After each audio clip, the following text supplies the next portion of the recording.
Okay, let's unpack this. We've got a fascinating stack of sources here provided by you, our listener, and they all seem to point towards one central figure. The incredibly prolific songwriter, Paul Robert Thomas. That's right. And the creative universe he shares with his collaborators. It's quite something. So our mission with this deep dive really is to go beyond just, lifting facts. We want to dig into these sources, pull out the core insights. Yeah, understand his creative process, how he manages such a huge output, and what makes his projects, especially that main musical collaboration, tick. And when we say huge output, I mean, the sheer volume mentioned in these sources is kind of surprising, isn't it? It really is. The volume, the range of subjects, and some really unique projects in there, too. Details we'll definitely get into. It feels like charting a map of this, incredibly busy and varied creative world. Exactly. So where should we start? The core collaboration seems like the place. Right. Les Pauls, also known as the Pauls. The material makes it pretty clear. Paul Robert Thomas's main role is lyricist. He writes the words. Sets the stage, yeah. And his main partner, his partner in crime, you could say, in Les Pauls, is Paul Odiase. And the sources describe him with quite a list of skills. Oh, yeah. Multi-instrumentalist, singer-songwriter, composer, actor, mixer, and masterer. Well, that's a lot of hats to wear. Definitely. And together they form this really significant and, like we said, incredibly prolific duo. Mm-hmm. And there's a little detail in the sources. They share a background as ex-London boys. Ah, okay. And the scale of their work together. That's one of the first things that just leaps out, isn't it? It really does. The material mentions over 16 albums released as Les Pauls. 16. And just looking at their Bandcamp page alone, we found 57 releases listed there. 57. Just on one platform. That volume. It tells you something significant is happening, creatively speaking. For sure. And their music, it comes out through Swiss Cottage Records, often working with UL Sounds, based in Studio City in the U.S. That's the setup described. And the division of labor seems really clear across the sources. Paul Robert Thomas, lyrics. Paul Odiase, music. Composition, performance, mixing, mastering. Odiase handles all of that side. Right. It seems like a very defined, long-running partnership dynamic. Okay, so let's get into the projects, because this is where it gets, really interesting, I think.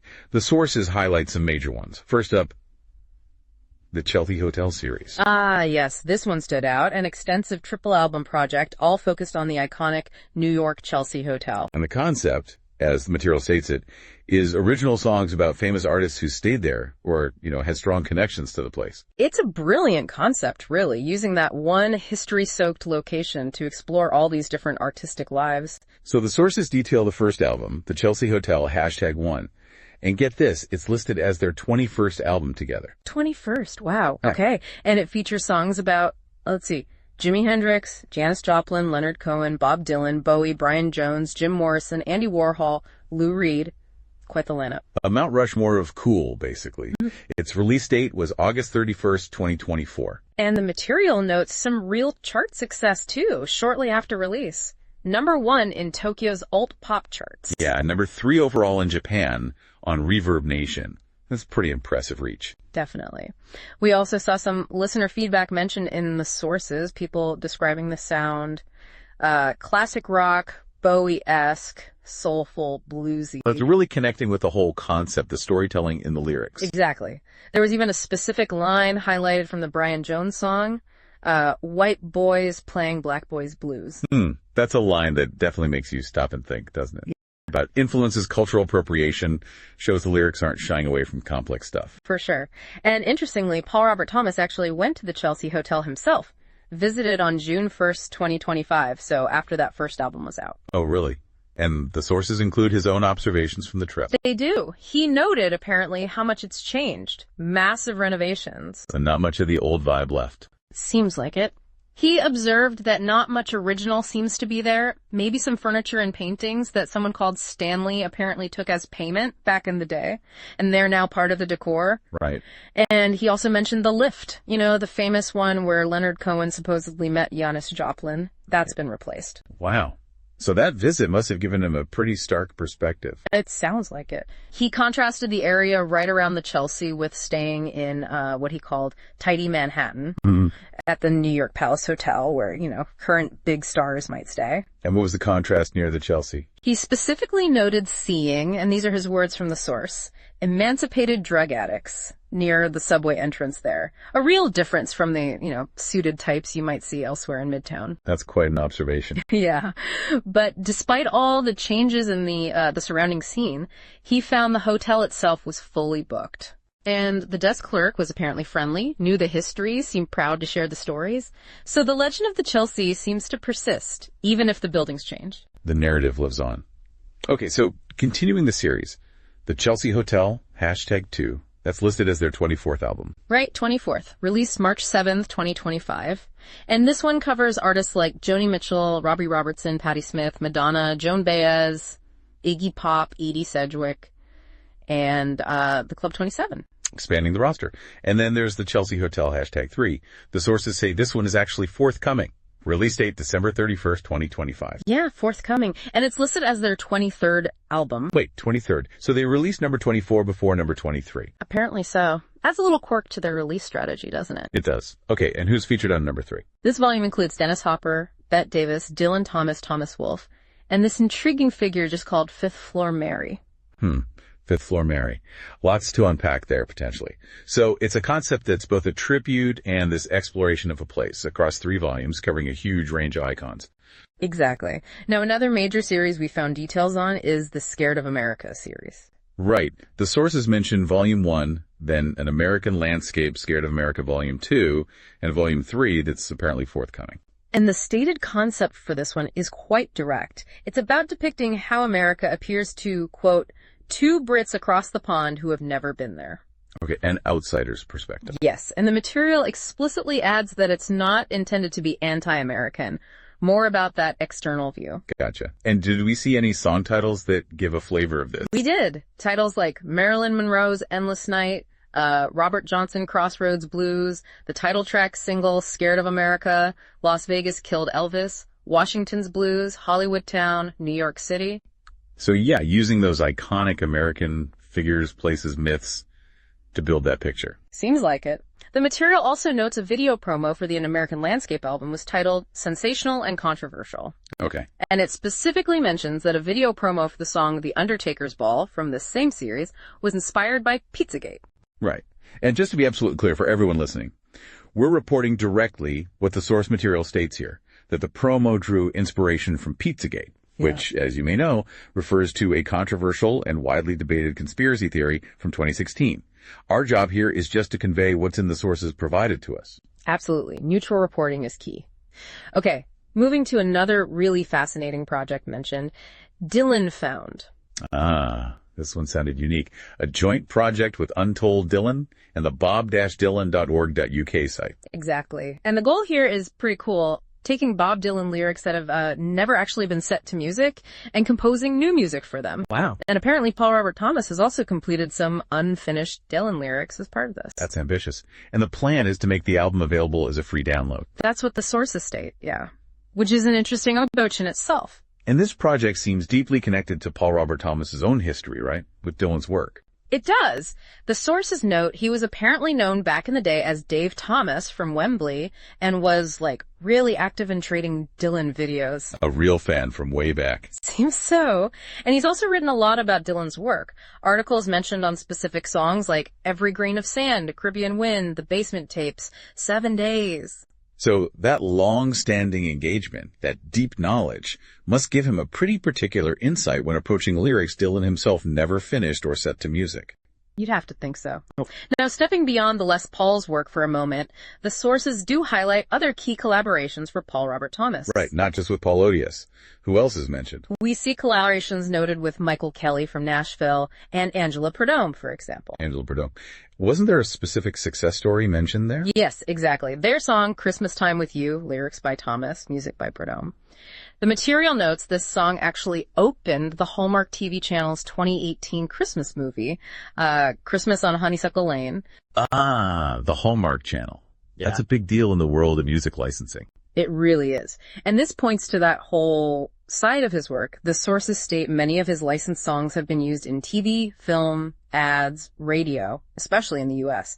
That's a major route for songwriters today. Absolutely. Getting your music placed like that. Any other collaborators listed? Luke Jackson, who he's reportedly worked with since Luke was just 11 years old. Wow, starting young. Seems like it. Also, Tony Rees in Bloom, who is Tala Babitsky, Guitavio, and Darwin and the Electric Rebels. It suggests a real flexibility in his lyric writing, working across different styles. Definitely points to that. And there's a list of other notable albums and projects, too, beyond those main series we discussed. Right. The Belief album is mentioned, described as including songs Paul Robert Thomas co-wrote for Sir Cliff Richard. Sir Cliff. Yeah, with other international artists involved too. Song titles like We Were the Young Ones, apparently inspired by Cliff's own hit, and Show Me the Way, were part of that project. Interesting connection. What else? We saw Rise Up, listed as their 19th album, songs like I Am Who I Am and Holy Land Shuffle on that one, and a triple album simply titled Now and Then. A triple album, gosh. Also, A Mile Until Dawn, released December 2010, 2016, and their 12th album, England, Once My England. What was the theme there? Described as reflecting two ex-London lads' views on a once great country. And there's a specific video promo mentioned for a song called Just Like Tin Soldiers from that album, reportedly about British Empire rule in India. Okay, tackling historical themes there too. Seems so. Then there's the album Blues Bums. Includes tracks like My Baby's Gone Blues Jam and I Sold My Soul to the Devil. Classic blues titles. Right. And there's a specific detail shared about that last one, I Sold My Soul to the Devil. Paul Robert Thomas apparently received a letter from Robert Johnson's grandson about it. The Robert Johnson's grandson. That's what the source says, and Thomas apparently expressed great pride in receiving that letter. You can imagine, right? That connection back to the source of the legend for that lyric. Absolutely, that must have been incredibly meaningful. Any others? One more album mentioned is It's Burning Love. Features titles like Down, Down, Down, 6 Feet Under, Say I Just Stoned Love Till My Day Is Done, and On Charles de Gaulle Street. Quite the evocative title. And notably, this song for David Bowie, performed by Paul Odiase, also appears on this album, another nod to their inspirations. Okay, let's maybe zoom in a bit on the two main figures themselves, based on the details in the sources, starting with the lyricist, Paul Robert Thomas. Right. His core role, as we've said, is crafting the words. And his personal website, paullyrics.com, which, interestingly, we learned was built by his son, Golan seems to be the central hub for everything. And there's a welcoming message on the site. Yeah, something like hoping visitors will arrive as a guest but will leave as a friend. Gives a nice, approachable vibe. It does. And it also notes that lyric writing remains a hobby for the meantime. Yes. Which is, frankly, kind of staggering when you consider the sheer volume of work we've just been talking about. It really is. What about his personal life? The sources mention some unusual things. They did. It lists things like being medically and religiously circumcised at age 22 to marry his Israeli wife. Okay. Receiving a thank you card from Buckingham Palace. And meeting Andy Warhol. Ah, the Warhol meeting. Didn't the source say that happened during a previous career? Exactly. It mentioned his previous vocation as a London police officer and more recently as a member of a foreign embassy. Wow. London police officer, foreign embassy member, and prolific lyricist. That's quite a CV. Isn't it? What specific details did the source give about meeting Warhol? It reportedly happened with someone named Jed back in '71. They traveled from the Chelsea Hotel area to Camden. And what stuck with him? Andy's smile and warm eyes. He described him as, quote, the kindest star I'd ever met. It's a very specific personal memory. Definitely adds another layer to the person behind the lyrics. Now, turning to Paul Odiase. The sources mention his birthplace, Islington, London. And emphasize his musical skill, right? Multi-instrumentalist. Yes, stating he plays 10 instruments, and he has extensive experience playing in live bands, which must feed into his composing and producing. Makes sense. He's also done commercial work. Yeah, jingles, multimedia DVD productions, for companies like Rado Watches of Switzerland and the Swiss Farming Society, so professional production experience there too. And there was a brief acting stint mentioned in the 70s. That's right. Worked with Barbara Bach and Mel Ferrer, and apparently Ferrer even approached him about acting school in Milan. But music was his focus. The material stresses that, yeah. Music remained the priority. Today, he reportedly concentrates on writing and producing for other musicians, publishers globally, pitching songs for newcomers, TV serials. And he prefers to mix and master his own tracks. Yes, the sources note that. Suggests a desire for, complete creative control over that final sound. Okay, looking at their online presence also tells us something about their approach, doesn't it? It does.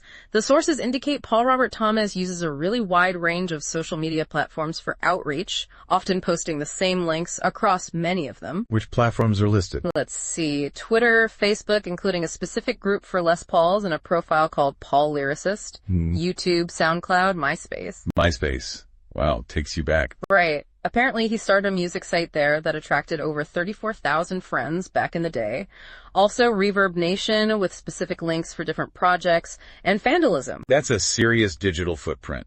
A conscious effort to get the music out there through every possible channel, it seems. It really does. And it kind of aligns with the incredibly diverse range of song categories Paul Robert Thomas writes lyrics for, doesn't it? That list in the sources is something else. It truly is. The sheer breadth of genres is remarkable. What does it include? Okay, get ready. Rock, pop, children's songs, R&B, reggae, folk, blues, indie, alternative, jazz, blues. Oh yeah. Songs of the Holocaust and anti-Semitism, female ballad, male ballad, country Americana, spiritual, dance, funk, club, techno, disco. And then another category for things like Christmas songs. Wow. Wow, the range is extraordinary. And looking at just a few specific titles from that list really drives it home. You've got something like There's an Elephant in the Room under children's songs, right alongside Anne Frank in the Songs of the Holocaust and Anti-Semitism category. Or a contemporary title like COVID-19, The End of the World, under alternative. And things like Robert Johnson Crossroads Blues and Blues or Holy Land Shuffle and Reggae. Exactly. It just shows a lyricist who's willing and frankly able to tackle this huge array of themes, tones, musical styles, providing material for all those collaborations across that massive spectrum. So bringing it back to you, our listener, diving into these sources, it's really opened up this picture of a unique, prolific, creative world, hasn't it? Centered around Paul Robert Thomas's lyrics and that deep partnership with Paul Odiase. Absolutely. And this information, it gives you so many different threads you could potentially follow up on, depending on what caught your ear. Right. Maybe it's the specific artists in the Chelsea Hotel series, or digging into some of those genres or the themes in Scared of America or Dylan Found. Or even just thinking about the dynamics of a long-term cross-continental creative partnership like this works in today's music world. It's really a compelling example of the depth of work you can uncover just by, well, looking closely at the material you shared with us. We've definitely covered a lot of ground, charted quite a bit of their creative territory based on those sources, not just the volume, but the intention, the history behind it all. So just to wrap things up, we've explored the remarkable scale and diversity of Paul Robert Thomas's work as a lyricist, his core collaboration with Paul Odiase as Les Pauls, and his other creative ventures. It's been quite the journey through the sources. It has, and maybe here's a final thought for you to mull over. How do these kinds of long-distance creative partnerships like Thomas and Odiase, leveraging individual strengths, tackling these vast historical and cultural themes, using modern digital platforms alongside traditional songwriting, how do they represent a distinct, maybe even powerful model for making music and telling stories here in the 21st century?